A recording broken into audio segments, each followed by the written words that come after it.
is up, guys? Welcome back to another episode of the Fantasy Fellow Show. My name's Kyle.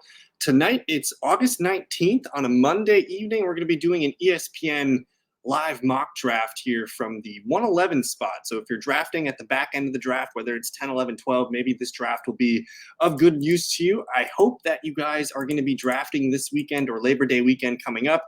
So this should be a good prep if you guys are looking to cram and get some ideas going. This is a 12-team full PPR mock draft. I'm going to turn the sound off here. I'll kind of pull up my projections along the way too. And I just want to say, hey, if you guys are new to the Fantasy Fellowship, definitely like the video, subscribe. It helps the channel grow. And I just want to say, I've done a lot of mock draft. Looks like I got 14 mock drafts up on the playlist right now.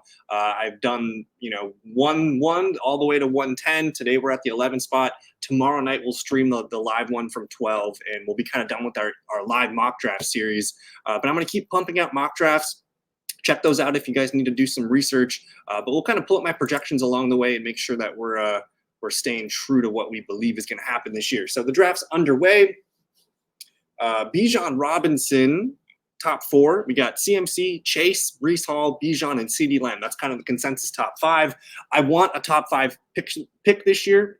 Whether I collect Breece or Bijan at the 4 or 5 is fine with me. And you're starting to see CeeDee Lamb. People are getting a little nervous about CeeDee Lamb not being at Dallas Cowboys camp and, getting paid. So both CeeDee and Lamb, really not getting any action there from the new contracts they're seeking. So we'll continue to monitor those guys.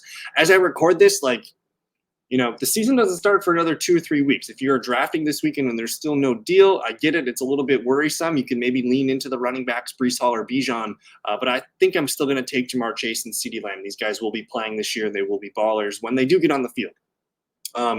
But we're approaching our pick here at the back end of the draft. Pick 11, Jahmyr Gibbs used to be a top 10, top 12 pick. Now he's fallen a little bit here. I like Jonathan Taylor as an RB1. And if you guys have watched any of my previous content, you guys know that I like trying to get a top 5 player at each position. I do have an article and a video about that. But with this, I think I'm going to lean into Garrett Wilson here. I think he is one of my top-end wide receivers this year. He's my wide receiver. I guess that's filtered by everybody. If I go to wide receivers, he's my wide receiver 4. I have him ahead of Amon-Ra, JJ, AJ Brown. And, a lot of that is pending the health of Aaron Rodgers, and can he stay healthy, and can he be a primetime player? We'll see. And we miss out on our running backs here. Team 12 goes JT and Jahmyr Gibbs. So this is kind of like worst case scenario.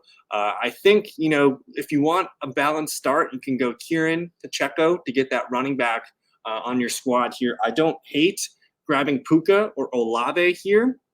Man, that really hurts us because I'm not going to really love the running backs when it comes back to me. A few seconds to do the job. I'm just going to grab Pacheco. I think Pacheco is a really good player on a really good offense this year. The Chiefs overhauled their receiving game. I think you're going to see a lot of light boxes for Pacheco, a lot of opportunities for him to run and get some big plays. I could have taken Kieran Williams there, who I'm not afraid to take. I think if you're scared about Kieran Williams, you can draft Kieran Williams and easily grab Blake Corum later in the draft and kind of just hedge your bet.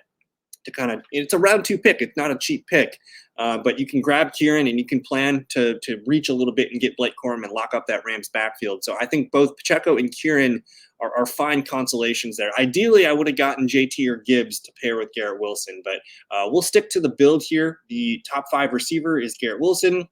And if you're curious where I have Pacheco at running backs, I do have Pacheco as my RB6. So we get a top 5 opportunity at the running back spot. And if you guys are interested, I have my projections, my cheat sheets, my rankings, all that's available at thefantasyfellowship.com. We're running a promo for August. I guess the first month it's just $7, but you get access to so much stuff. I have tons of articles and some really good stuff on here for you guys under the members only content page. All my projections are here for you. I update those on Friday before the weekend drafts.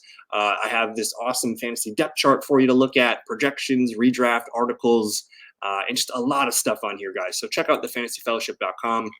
We're moving into the 3rd round now. It looks like the end of round. I guess after I take Pacheco, you see Kieran Williams go off the board.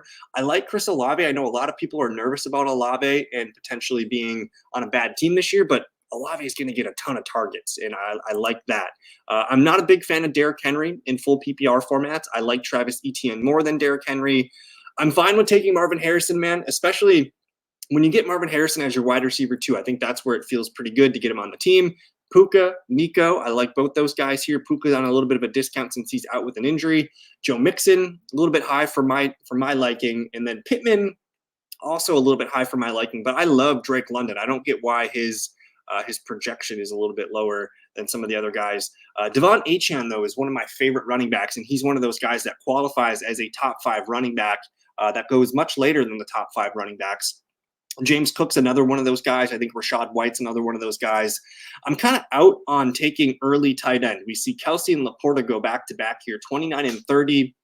I like a lot of tight ends this year, in the top 7, top 8 for tight end ADP. I like a lot of those guys. And honestly, when I go to my tight end projections, I have the top tight end projected for 223, and my tight end 7 is projected 203. So difference of 20 points. So I personally don't mind waiting a little bit. But hey, we're on the clock here. They're saying Stephon Diggs, Josh Jacobs, Devonta Smith, Jalen Waddle. There's a lot of players that I like here. Deebo Samuel being one of my favorites here. I'm not quite interested in quarterback yet, but I tend to like the receivers a lot more as the draft goes on. And I want to offer up something because I think Josh Jacobs could be a top 5 back. He's got definite top 10 upside, but because I like all the receivers here so much, and I just want to lock in a running back too, I think Josh Jacobs, man, they have AJ Dillon and Marshawn Lloyd just can't stay healthy, and he's just not on the field right now. He's got a hamstring. He's also had groin and hip injuries throughout the summer. And Jacobs, to me, is kind of setting up as a really rock solid RB2, and I can get him for pretty cheap here at the end of the 3rd round. So, I could have grabbed another receiver there and started 2 receivers and grabbed Jacobs as my RB1, but we'll kind of do 2 running backs and Garrett Wilson. And now I want to keep plucking away at receiver. I really like Devonta Smith. I think he's an awesome wide receiver, but we're living a little here. I'm going with Malik Neighbors, and I get it. Daniel Jones is not a great quarterback. He threw 2 pretty bad interceptions the other night, but on 18 potential targets, Malik Neighbors had 6 of them. He had 4 catches for 54 yards in the first quarter of the game. He's going to get targets. He's going to get fed receptions. He's going to be the centerpiece of the offense for the Giants. And whether it's a trashy Daniel Jones, he just showed us that he can still suck and feed Malik Neighbors. And if all else fails, like Drew Lock will continue to pummel Malik Neighbors with targets. So I'm fully in the camp that Malik Neighbors is a wide receiver too, a top 24 wide receiver for fantasy football this year. He does look best when you can get him as your wide receiver 3, but I know a lot of the experts and people are saying get him in the 5th round. But no, I think you need to be ahead of Malik Neighbors if you want him in the next weekend or 2, because he's just really good. I think he's going to be, spoken about in that Jamar Chase tier next year, where I don't know if he's in the CD, Justin Jefferson, Tyreek Hill tier. I think Chase is kind of on the end of that tier, but I think we could be talking about Malik Neighbors being a top 5 dynasty receiver, being one of the top receivers that we draft next year in draft. So otherwise, man, I mean, Jalen Waddle, Deebo, those are great picks. I'm kind of I'm okay with DJ Moore. I'm not taking Stephon Diggs here. I don't think that works for me. Cooper Kupp is a fine pick here. I like Devonta Smith, and honestly, Josh Allen and Jalen Hurts. This is pretty good value for the first QBs coming off the board. I don't like their ADPs when they're being drafted, in the top 30 in the early parts of round 2. But these guys fell here. That's when I'm okay with clicking on Josh Allen and Jalen Hurts. I think the last 3 or 4 years, Josh Allen's been the QB1 3 times and the QB1 or QB2 once. Phenomenal picks. Josh Allen and Jalen Hurts. They're going to get tons of rushing upside, and they also have really good receiving volume or passing volume. So I like the quarterback pulls there. Kenneth Walker, I think, is a rock solid RB2. T. Higgins, I think T. Higgins is one of those guys that I think could be a sneaky player this year, because you have Jamar Chase, who has not been practicing with the team, and he could get off to a slow start. Whereas T. Higgins, man, he kind of just is like, yep, I'm just going to eat it. I'm going to play in the franchise tag this year. And he's kind of playing for his life here. He wants a big-time contract. He might have to ball out this year to do so.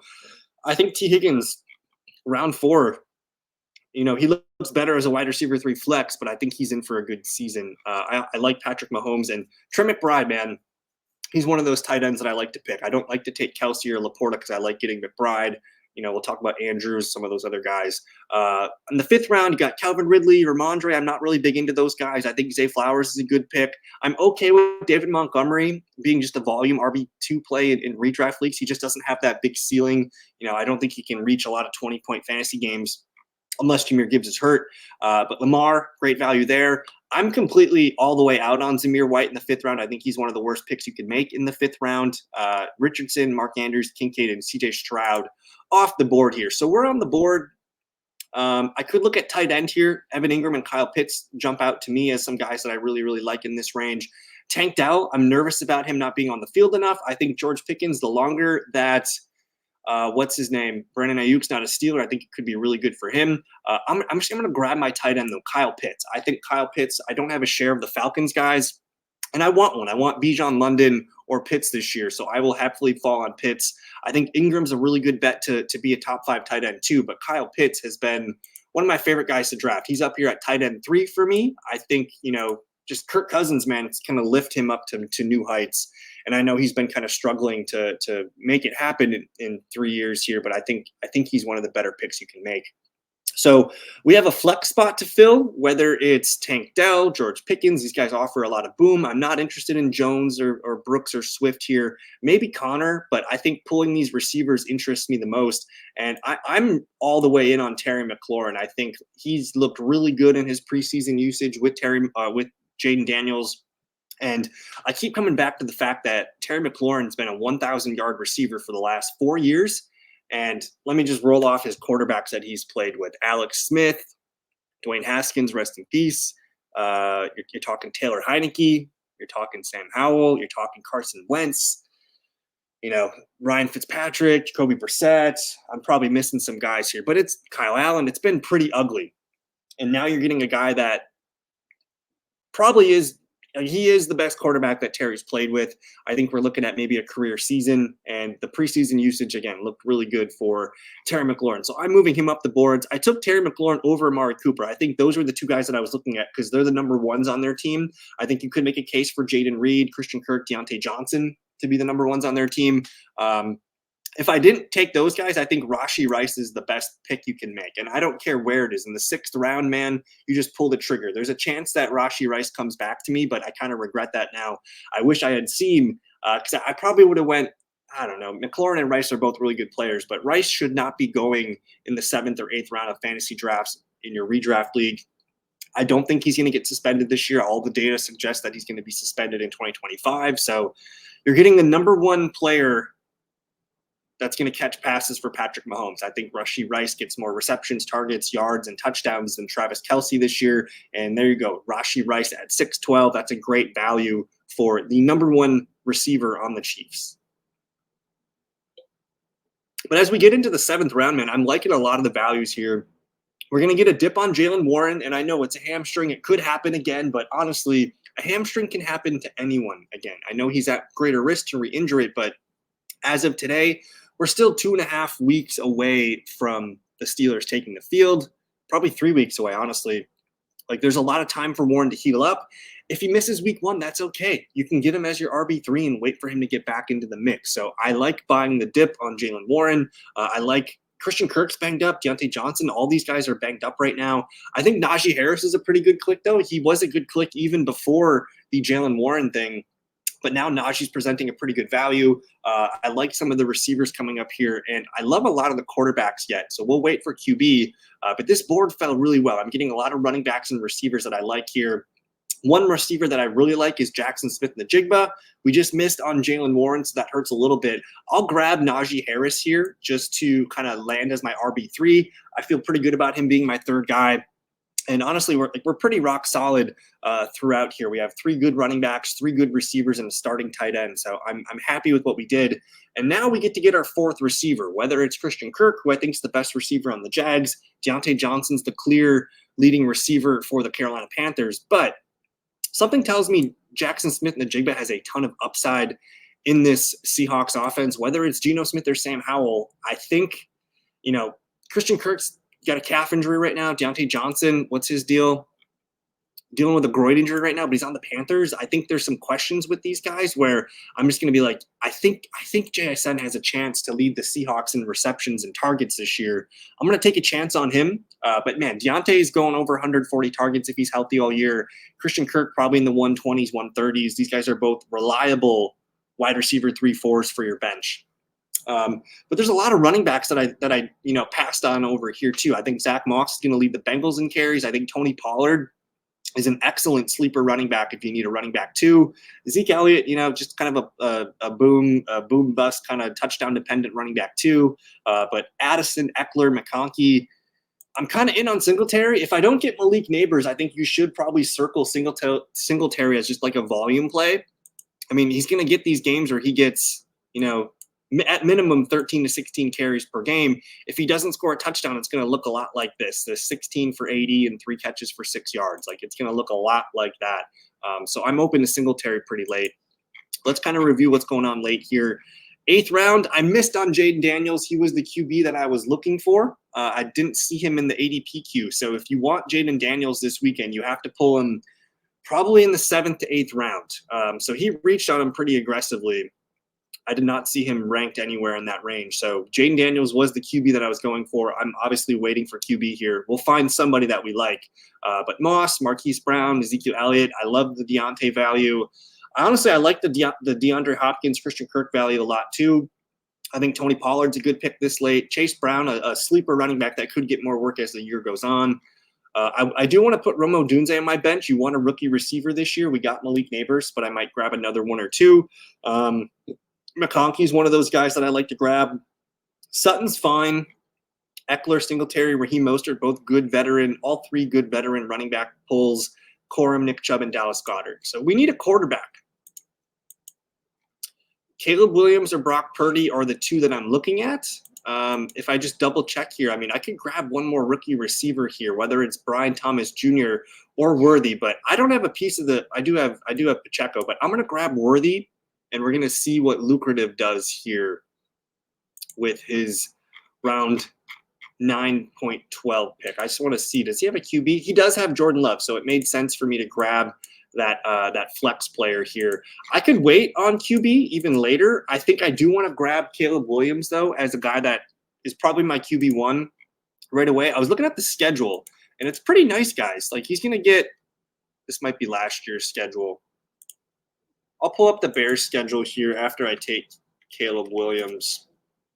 But waiting for QB, I mean, I can get Caleb, Brock. Like, there's a lot of guys here that I don't even have to take a QB yet here if I don't want to. I could grab Brian Thomas or some of these running backs here, but I feel pretty good about what I built. I'm going to take a chance.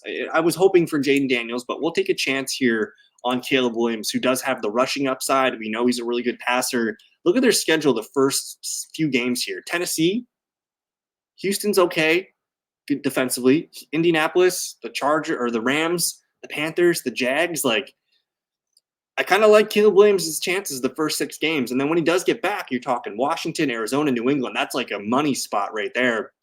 I do think Green Bay, Minnesota, Detroit, San Francisco, Minnesota, Detroit, like, that's a tough run for Caleb Williams. So we'll probably want to make sure we have a nice backup QB2.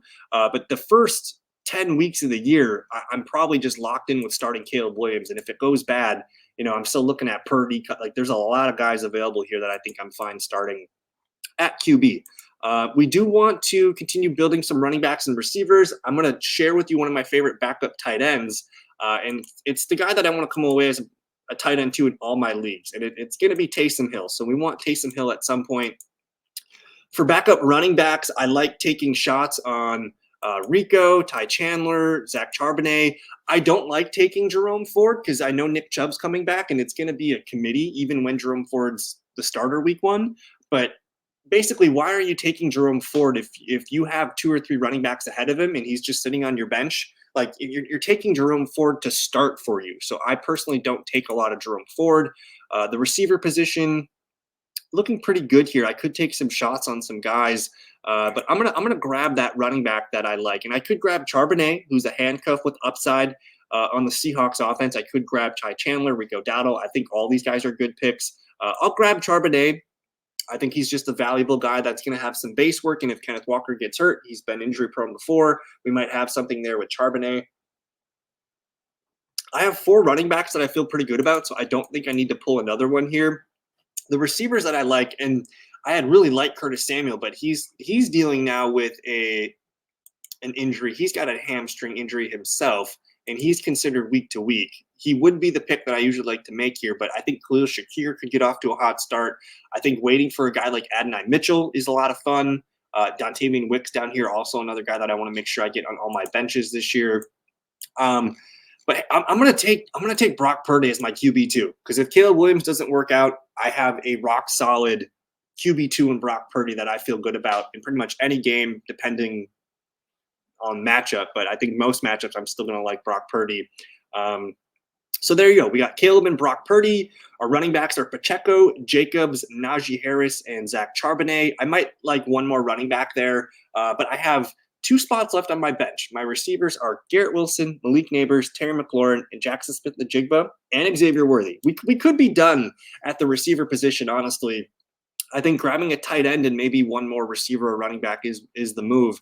But I have been recommending to don't be afraid to reach a little bit on defense in your in your home leagues. It does make sense, I think, to get a team like the Steelers, the Chiefs, these teams that we know are going to be starting most weeks for us. And the Chiefs have been the team that I've been kind of circling, just because I think the AFC West is pretty easy for the Chiefs. We're going to start them for sure, those 6 games in the AFC West. So I like pulling the Chiefs. I think, the Bears are a sneaky defense, because, again, we looked at their schedule. I really liked what I saw from the Bears' schedule early in the year. The running backs and the receivers are falling to me. If you want a rookie receiver late, Adonai Mitchell is your man. You could grab Jalen Polk as well. I think there's a chance Rico Dowdle's the best back on the Cowboys offense. He just went. I really like Dontavian Wicks. I mean, if there's an injury to one of the Packers receivers and Wicks becomes a starter in 3 wide receiver sets, I think he's a great pick. I'm going to grab the Chiefs defense, though, because that fills a need for me. Wide receiver 6 versus starting defense, I'm going to use that guy a lot more. But I don't get why Josh Palmer goes so late. I think he's the guy that he's like the Romeo Dobbs of the Chargers. He's just going to lead the team in snaps and routes run. He's going to be a sneaky bench play this late, and he might be the guy, because I think he's the one that's starting. He's attached to Justin Herbert.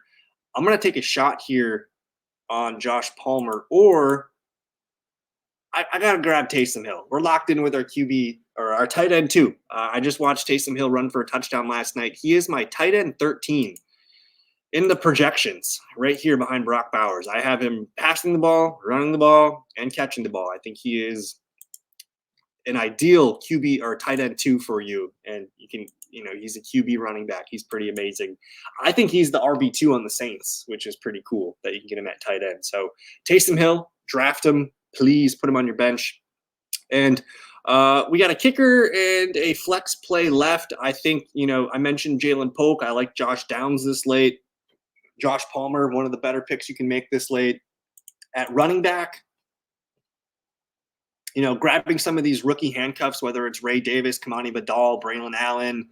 I do like Khalil Herbert too. I think Bucky Irving's one of those guys that I like. I think Tank Bigsby maybe in Jacksonville. Like, you can grab a handcuff down here late and I think feel okay about it. But I think I'm going to take a swing on a starting receiver still. We're on deck here. Whether it's Polk or Palmer, that's the move for me. I think Jalen Tolbert as the wide receiver 3 is going to be nice for Dallas. But I'm going to grab Josh Palmer, who I think he's a good player. He's not a great player, but you can see he had some spike weeks last year. 11, 21, a 9.7. That's a good run up for the season, but 18, 10, 10, 14. I think I'm happy with that as my last player on my team.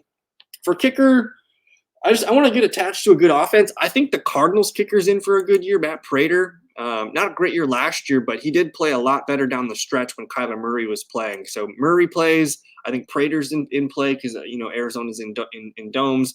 I think the Browns and the Bears are going to kick a lot of field goals. I just get a little bit nervous about down the stretch. I think Cameron Dicker, the kicker last year, he was the 7th kicker in the league. We'll take a chance here on Cameron Dicker, the kicker. And we're done. I think this was a fun draft. 0 QB. We ended up with Caleb Williams and Brock Purdy as our QB duo. I feel pretty good about that playing the matchups. I showed you guys the Bears' schedule to start the year. My running backs are Isaiah Pacheco and Josh Jacobs. I think one of those guys has a chance to be a top 5 play each week. I like Josh Jacobs as a safe and steady RB2 with some upside. Top 2 receivers are Garrett Wilson and Malik Neighbors. I'm all in on both those players. I think they're fantastic options this year and just young ascending guys. Kyle Pitts at tight end. I think he's got a chance to be tight end 1 this year. We saw TJ Hawkinson be tight end 1 all year until his injury last year. Kirk will feed Kyle Pitts. Terry McLaurin in the flex feels really good. And then our bench depth is sweet. Najee Harris and Jackson Smith-Njigba, those are going to be guys that will call up for RB2 or flex or whatever. Xavier Worthy, we can throw him in the flex when we need to. We waited again for Caleb Williams. Zach Charbonnet on our bench. We got a little handcuff upside there. Chiefs D, Taysom Hill, Josh Palmer, Brock Purdy, and Cameron Dicker. Pretty good. I like that team a lot. I think we are built pretty solid. We covered all the bases. We didn't get a top 5 QB option, but maybe Caleb Williams or Brock Purdy can give us a little bit of that. But overall, I think we did pretty well. If you guys are still with me, don't forget to like the video, subscribe if you are new. If you want to play in a league with me and some of the other people that hang out in the comment section or the live streams with me, it's $25. Email me at thefellowkgb@gmail.com. I can invite you. I have 2 spots left. We're drafting Labor Day Monday night, I think at 7 p.m. Central Time. Hit me up, thefellowkgb@gmail.com. I'll send you the invite if you want to play. Otherwise, join me for the live stream tomorrow night, Tuesday night, 7 p.m. Central Time. We're going to finish from the 112 spot, and we're kind of done mock drafting as we're getting ready for the real stuff. So I will continue putting out videos this week. Last live mock draft is tomorrow night. Thank you guys so much for your time. We'll see you there. Peace.